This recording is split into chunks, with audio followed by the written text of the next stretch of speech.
Are we live? Oh, we are. Hi.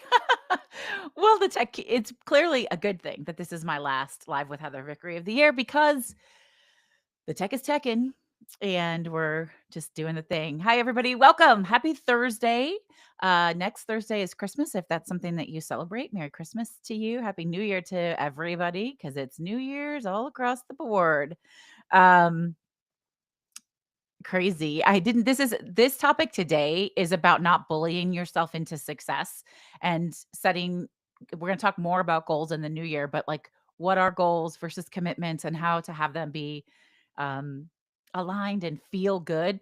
But also, I want to share and I haven't leaned too much into this year, but I don't follow the traditional calendar for business planning. I follow nature. So I'm somebody who winters in the winter, and that's a book. And I follow Catherine May on Substack.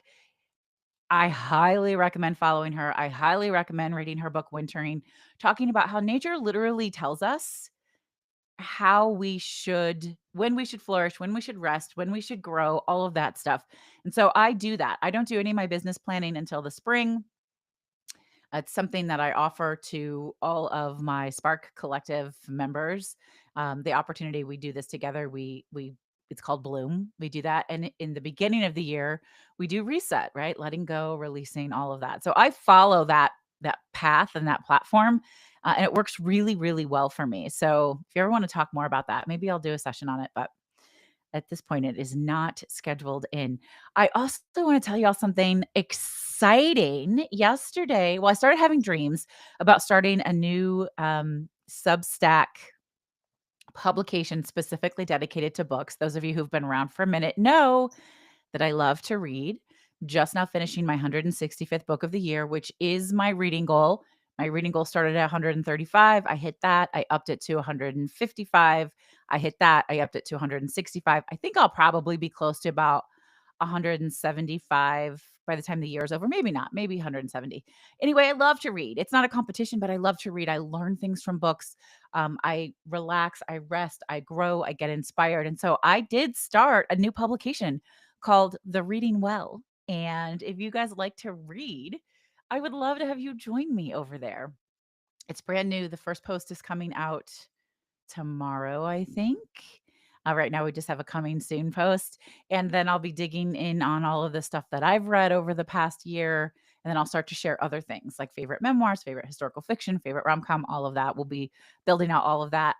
We interview so many incredible authors on my podcast, Was It Chance?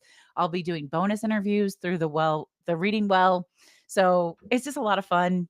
And if you are an author and you want to chat with me on the Reading Well, doing live Substack posts and things, let me know. Okay, y'all, we're talking about success and we're talking about setting goals in ways that actually work instead of doing shit that doesn't work, instead of doing it the way everybody else does it. And I can always tell.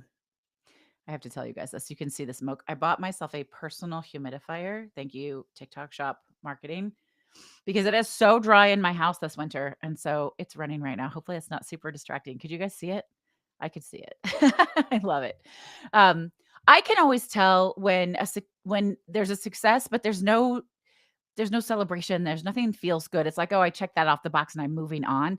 That's not an aligned goal. That's just doing what everybody expects you to do. Um, the other thing that tells me my goals are not the right ones is when I just can't do the thing. Like I can't motivate myself. I'm not excited about it. I don't want to participate in the things that will get me where I want to go. And my friend Margaret is here on Substack, and Margaret, you're such a go-getter. And I see all of your posts about, don't quit, be consistent, all of that. And I think all of those things are true.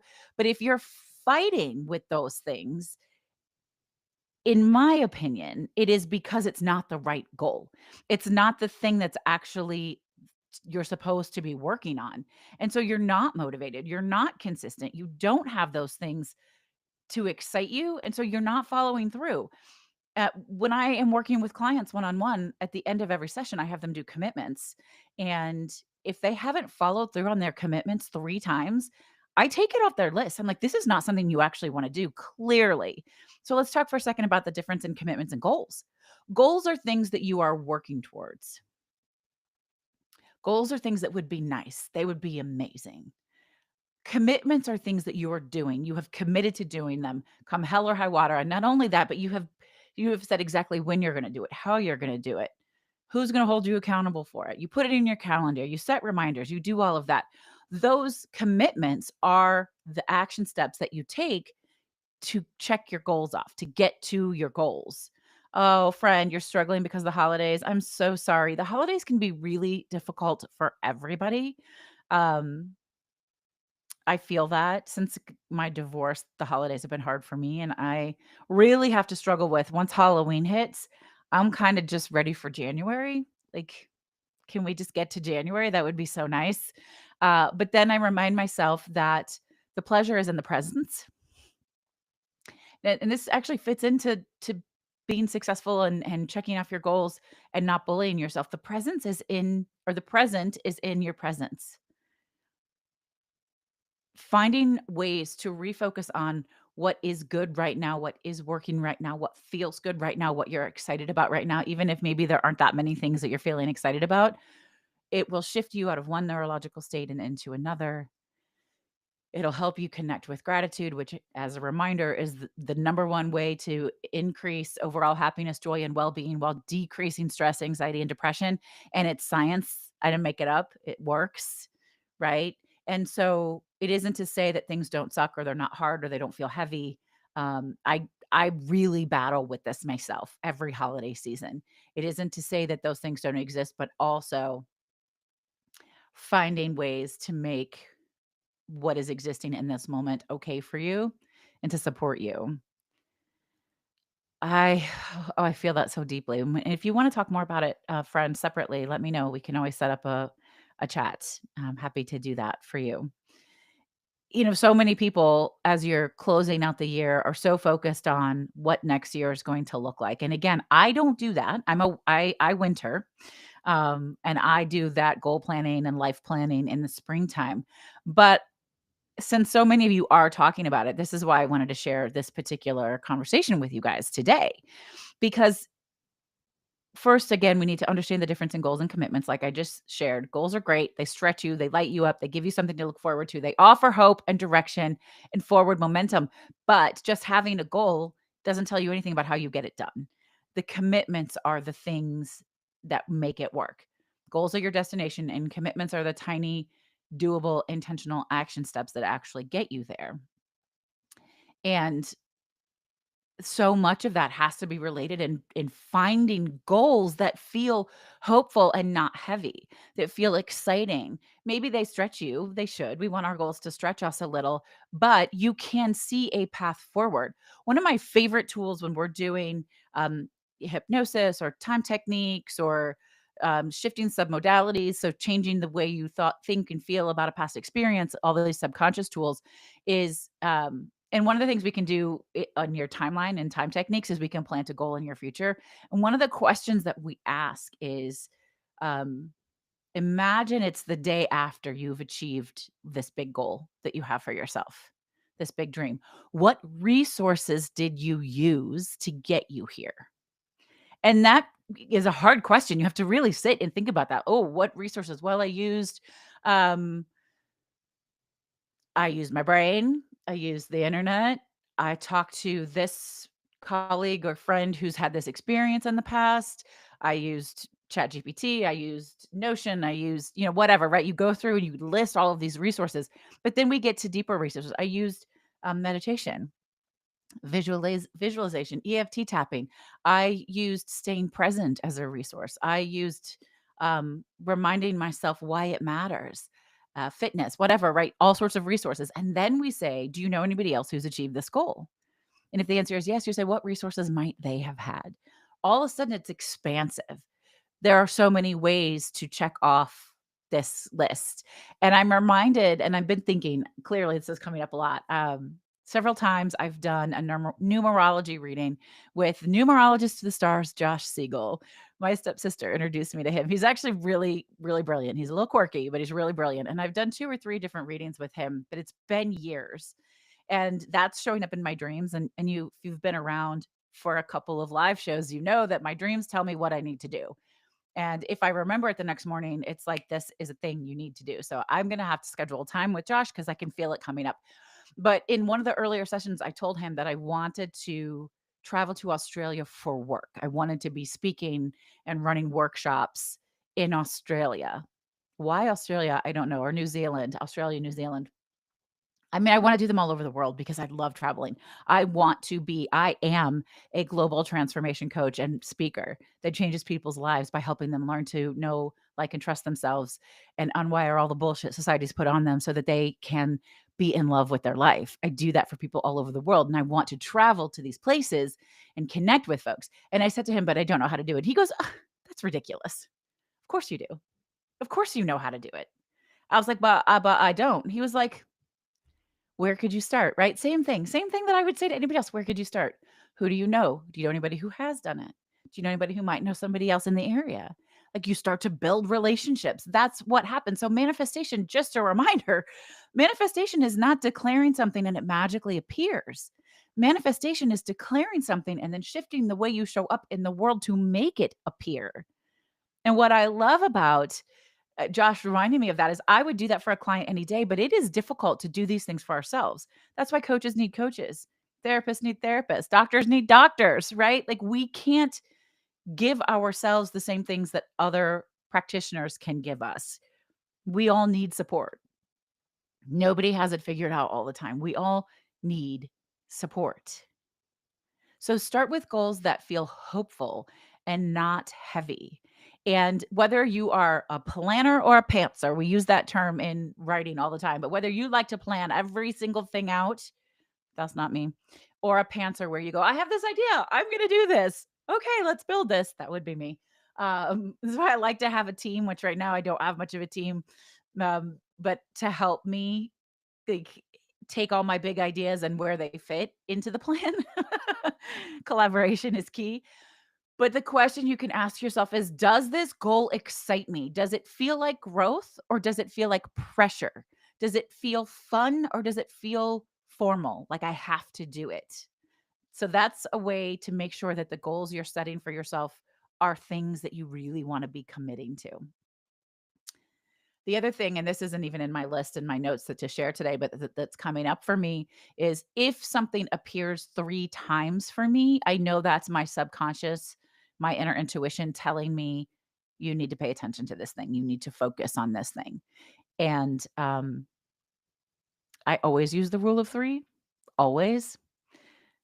3 pillows on the couch, 3 candles in a batch. Like, I love the rule of 3 and I use it again. 3, even when I was back in wedding planning, if I sold 3 full price packages, I will raise my price. 3 is always my threshold.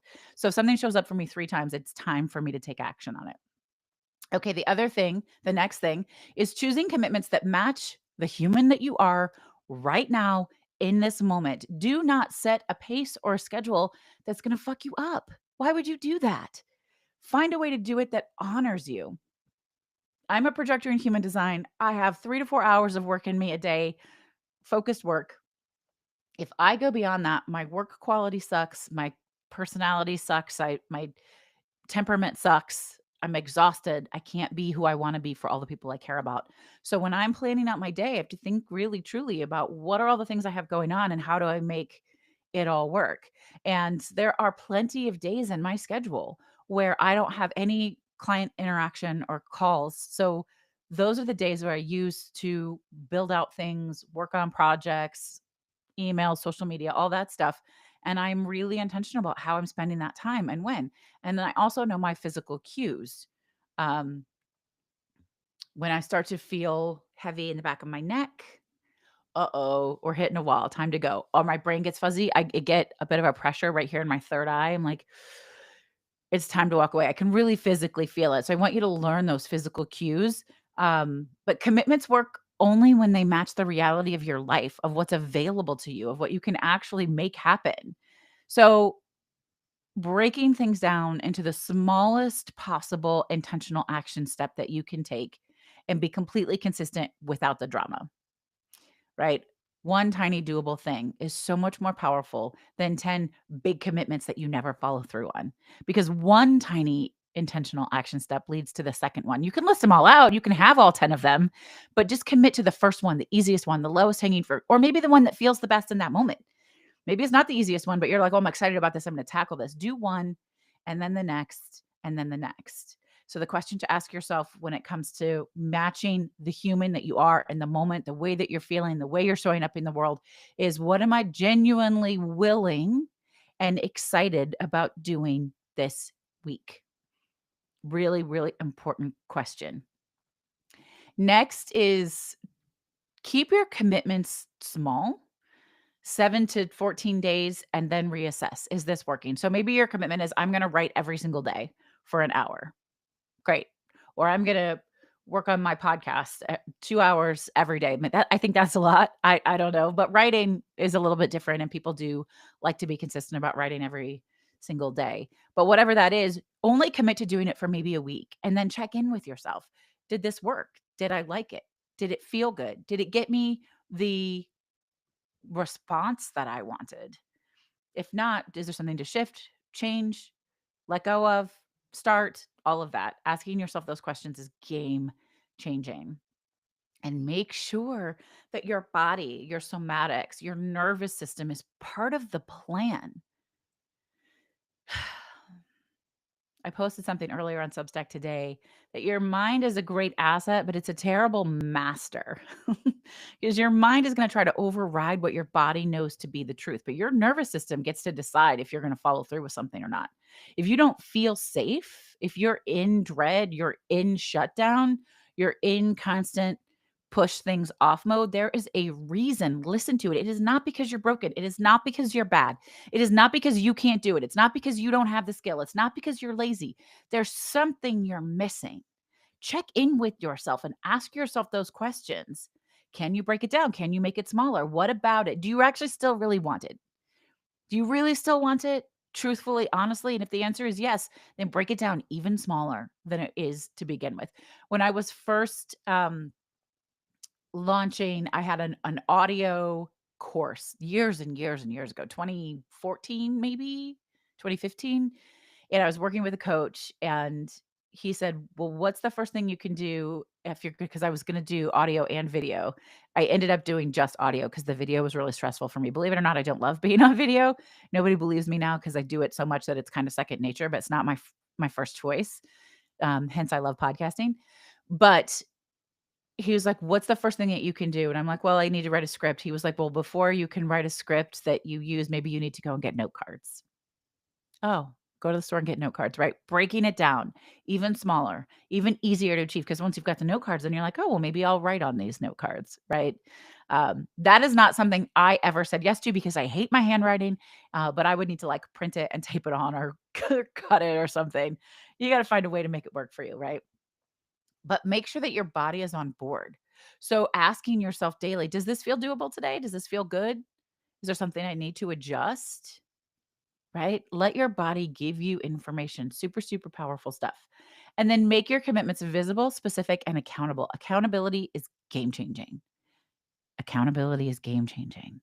It would be lovely if we could all just hold ourselves accountable to everything that we want to do, but we are all human beings, and it's just not that easy to do.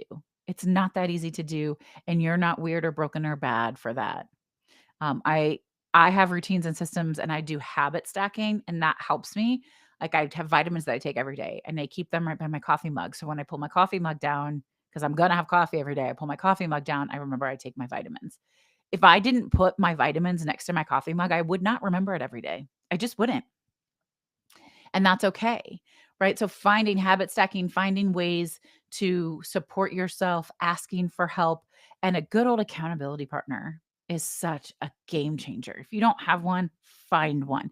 And you can have different accountability partners in different ways for different reasons. You can have a fitness one, a business one. I even had once I had an accountability partner. We were wins accountability partners. We met back in the early days of Instagram. And we realized that we were both very good at talking about how we were fucking things up, but we were not very good about talking about things we were great at. That felt uncomfortable. So we agreed to meet once a week for 5 minutes on Friday mornings to share the things that had been wins for the week. Now, that did a couple of things for us. One is we had to keep track. So you have to pause, and you've been a minute. If you've been following me along, you know that the pause is where all the gold is. Pause, reflect. Oh, that was a great win. I'm going to write that down. I'm going to keep track, right? All of a sudden, you're shifting what you're focusing on, and that changes everything. And then the other rule we had was no self disparaging in the process. So let's say, again, when I told you we'd met on Instagram, my plan had been to post 5 days a week on Instagram, but I only posted 3, but 3 was better than I was posting before, which was 0. So I would say I posted 3 times on Instagram, and we'd be like, woo, woo, woo. We couldn't say, well, I was going to post 5 times, but I only posted 3. None of that. Only the positive, which worked. It really worked. That was a really cool, fun thing to do. I use accountability partners. I don't need an accountability partner to keep me on track reading, but I enjoy the relationship of buddy reads or my book club. I enjoy being able to talk about it. And that will have me reading a book that maybe I would have put back on my list, or maybe I would never even picked up. And it will keep me on track with reading it more rapidly. So one small action at a time, one commitment at a time, one choice at a time, right? Those are some great tips and things you can get started. So here's some reflections, some things that you can use right now to sort of get comfortable with this, get into motion with this. Take a quiet moment, open your mind. You can write these down. You can go back and watch the replay. It's also going to be in my Substack replay. I'm going to have all of this written content as well. Ask yourself these questions. What goal is calling to me right now? Not from pressure, but from desire. I love that. A goal from desire for me was starting the reading well, which I'm like, I don't want to take on another big thing. This could be a lot of work, but I'm very excited about it. And it might be a lot of work, but I'm excited. There's desire there. So, we can do hard things in that case. What's one tiny doable commitment that I'm willing to try for the next week? Way of being, a thought process, a pause, a gratitude practice, catching yourself when there's a negative story and rewriting it, whatever you want it to be. Every day for a week and then checking back in. Do I still want this? Did it serve me? All of that. How am I going to check in with myself? What signs will tell me that this commitment is supportive for me, that I want more or I want less? And then if it stops working, am I willing to adjust without judging myself? Without judging myself. Stop being so hard on yourself. Stop bullying yourself. That's not for me. That's not working. That doesn't feel good. Something's not right with that. How can I shift it and change it? It's just information. You don't need to beat yourself up in that process. I'm also offering a somatic drop in, and we can do it right now. Let's do it together. We're going to also do EFT tapping. That's my new thing. I guide you all through guided EFT tapping at the end of each live show. But let's do a quick little somatic drop in and just connect with ourselves. So put both of your feet on the floor and stretch your shoulders for a second. Oh my gosh, I really needed that today. My shoulders are tense. And then take a long, slow breath in through your nose and out through your mouth with a sigh.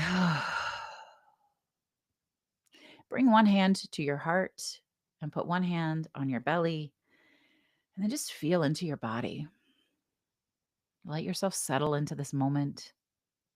Feel the support beneath your bottom, beneath your feet. Feel the steadiness of your breath. And now ask yourself gently, what's the next easiest, kindest commitment I can make that supports my goals right now in this moment? And let the answer rise, not from your mind, but from the quiet wisdom that lives right underneath your ribs. in your solar plexus. Trust yourself. Let your body soften. Let it give you the answers. Take another big breath, deep breath in and out. And if you like this, if you like my approach to life, my approach to business, my approach to human nature, there are ways that you can keep working with me if you'd like to. I am here every Thursday, although this is the last one of the year. So 2 more weeks, 2 weeks of not being here, and then I'll be back. So 2 week vacation. Um, Otherwise, I also do Ask Me Anything office hours on Tuesdays. You're welcome to join me for free. But if there's something specific, a particular block, a thought, a belief, a pattern of behavior you want to shift, we could do a subconscious shift session. This is something that will help you clear that mental noise and unwire bullshit you don't want in one particular specific area. If you want bigger work, we can do private coaching that partners human design with subconscious programming, leadership coaching, all of that. I meet you exactly where you are, whatever you need in the moment. And then we also have the Mind Shift Mastery Program, which is a 6 session deep seated subconscious reprogramming um, program paired with human design. So it's 6 sessions. It's actually amazing. All of these things actually stick. They work because they're neurological shifts and they're aligned with you and your human design, what's actually for you. And then, folks, we are really in the final hours. Let's ask Google. Hey, Google, how many days until January 20th, 2026?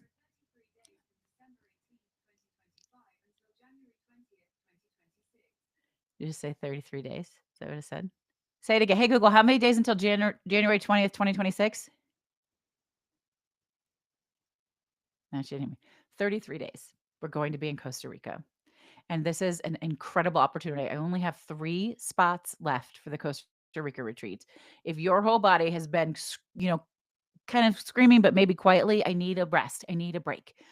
I need some time to hear my own thoughts, right? Because this is difficult. Even when we prioritize our own well being at home and we take time for ourselves, an hour here, an hour there, even a day here, a day there, it's not the same as 6 days of rest and rejuvenation, of quiet, of being nurtured and being cared for.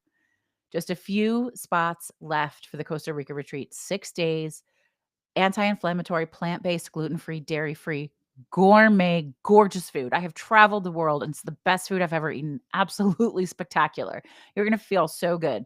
Daily somatic movement, group hypnosis, EFT tapping, meditations.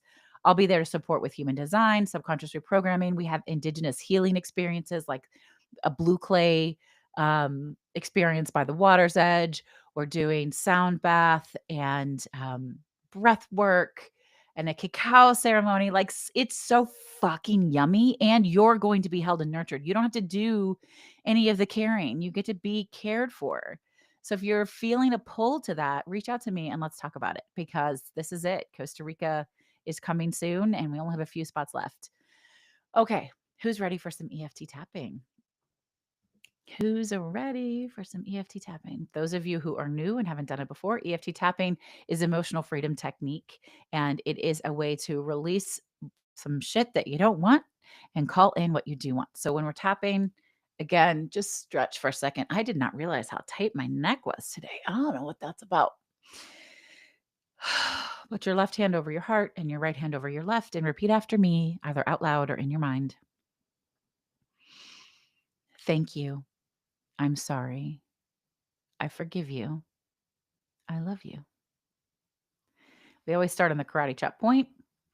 Repeat after me again, either out loud or in your mind. Even though I've often subscribed to other people's version of success, I'm ready to accept that what feels successful to me is the best direction.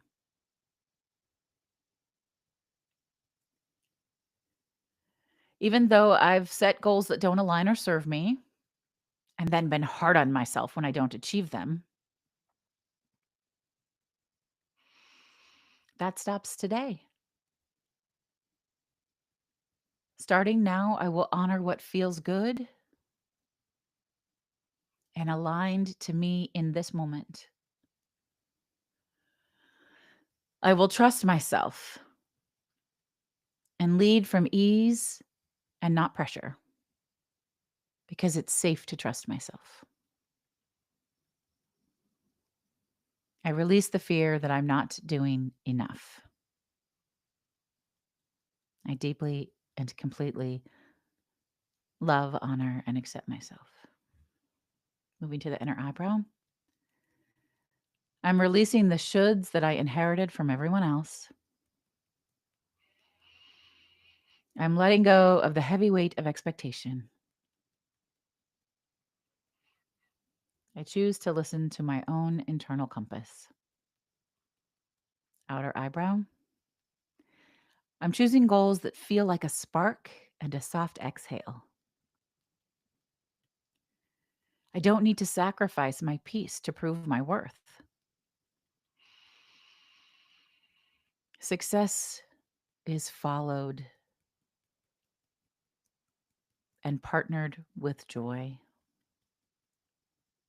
Success is allowed to be an invitation to me. Under the eye, I'm choosing commitments that match what I have capacity for today.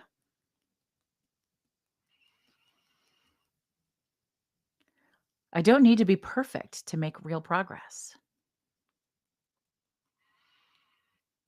I embody ease, peaceful, powerful, and fully resourced. Under the nose, I allow myself to make things simple. I experiment and I adjust without judgment or shame.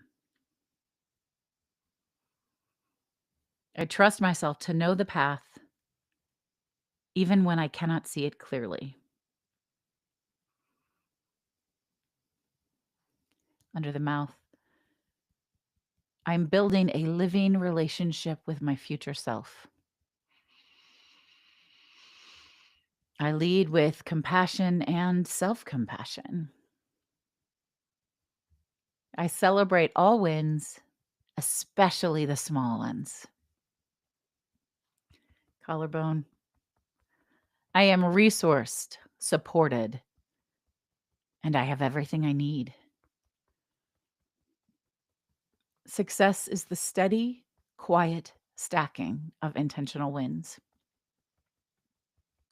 It is safe for me to be successful with ease. Under the arm, I am doing enough. I grow best when I feel safe. I trust my capacity and I honor my season of life.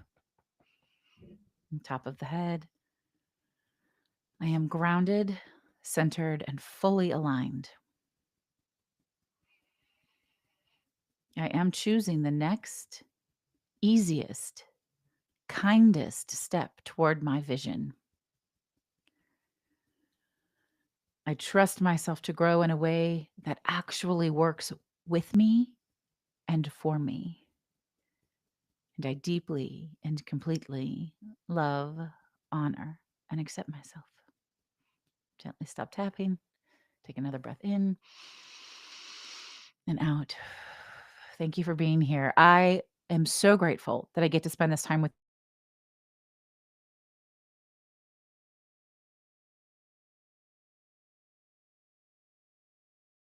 away, grab one of those final spots for the Costa Rica retreat. And if you've decided that this coming year is when you're going to stop listening to all those bullshit stories that have been playing in your mind and keeping you from having a life that you feel so fucking good about, you're really excited to be in your life, let me know. We can work one on one. We could do a subconscious shift session. We could do the Mind Shift Mastery program. I have ways to support you, and I would be so honored to do that. My name is Heather Vickery, and I'm here to remind you today and every day to go out and choose yourself bravely because you are so fucking worthy of being chosen. Take care. Happy holidays. I'll be around, but no live show for the next 2 weeks. And I will see you in 2026. Take care, everybody. Bye.